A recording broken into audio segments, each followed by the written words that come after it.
हाँ, तो आ जाइए साथियों, आप सबका देहाती अनमोल कहानी में स्वागत है। एक बार फिर से क्रोधित राजा और ऋषि की कहानी। ढोलकपुर नाम के साम्राज्य में एक जाने माने ऋषि रहते थे, जो लोगों का भाग्य बताने के लिए प्रसिद्ध थे। उस राज्य का हर व्यक्ति उन प्रसिद्ध ऋषि व उनके कौशल के बारे में जानता था। एक दिन उस ऋषि के बारे में कहा कि राजा को भी पता चला।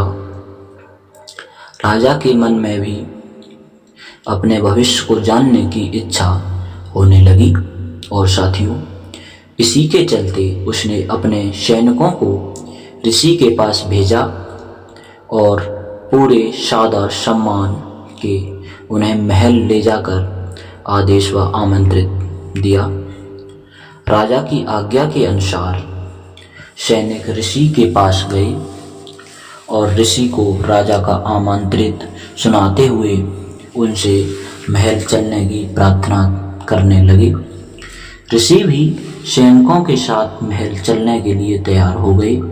जब ऋषि महल पहुंचे तो साथियों, राजा ने बड़े ही उत्साह से उनका स्वागत सत्कार किया और उन्हें अपने दरबार में सम्मान के साथ बैठाया। जब ऋषि ने थोड़ा आराम कर लिया तो राजा ने ऋषि के सामने अपने मन की इच्छा रखी और उनसे अपने भविष्य के बारे में पूछा।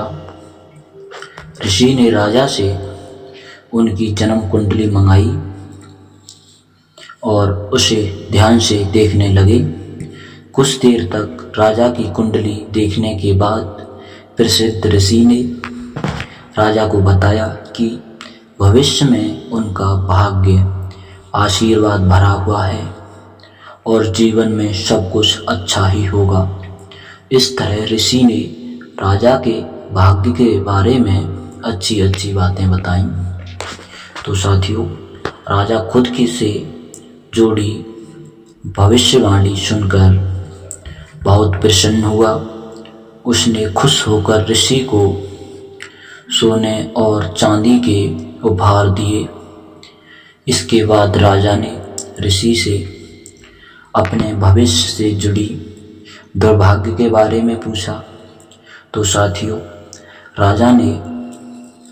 राजा के पीछे अनुसार ही ऋषि ने राजा के दुर्भाग्य से जुड़ी बातें भी बता दी।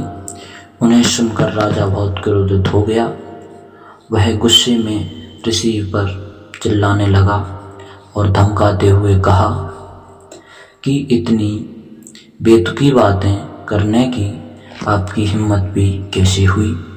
और साथियों, राजा ने गुस्सा होते हुए अपनी तलवार निकाली और ऋषि की तरफ इशारा करते हुए कहा कि अब तुझे मेरी मृत्यु का समय बताओ।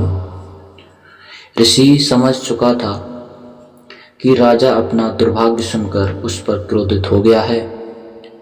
राजा की मृत्यु वाली बात सुनते ही वह शांति से कुछ गणना करने लगा। इसके बाद शांत स्वर में कहा, साथियों, मेरी गणना और कौशल के अनुसार आपकी मृत्यु मेरी मृत्यु के ठीक 1 घंटे बाद होगी। राजा ऋषि की यह बात सुनकर हैरान हो गया। अब उसे अपनी गलती का एहसास होने लगा। उसने तुरंत अपनी तलवार नीचे रखी और ऋषि के साथ किए गए अपने दुर्व्यवहार को उसने माफ़ी मांगी। बाद में राजा ने ऋषि को ढेर सारा धन दिया और साथियों, उन्हें आपस में कुटिया में आदर व सम्मान के साथ भेज दिया।